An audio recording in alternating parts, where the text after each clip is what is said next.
Ce qui m'a motivé, c'est simplement les fondateurs de l'événement que j'apprécie beaucoup et que je trouve qu'ils font du très bon travail. Je pense que c'est important de s'éduquer au modèle d'agence parce que c'est un des modèles qui est en train de cartonner en ce moment. Nous, on en a deux en interne du groupe et elles marchent très bien. Et c'est surtout que je pense que c'est un modèle qui est très peu documenté. On documente beaucoup sur les startups, on documente beaucoup sur l'infoproduit, on documente beaucoup sur même les PME industrielles, les grandes histoires entrepreneuriales, mais assez peu sur les agences. Alors que généralement, c'est un des business les plus faciles à monter quand on a une compétence et un peu d'énergie, on peut réussir à monter des belles boîtes avec des agences.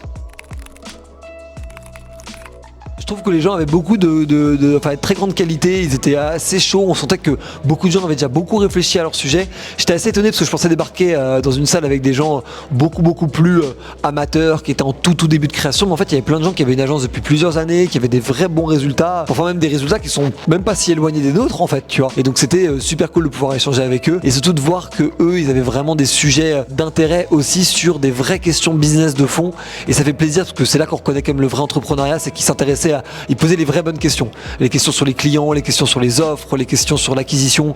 Et je trouve que c'est vraiment les bonnes questions.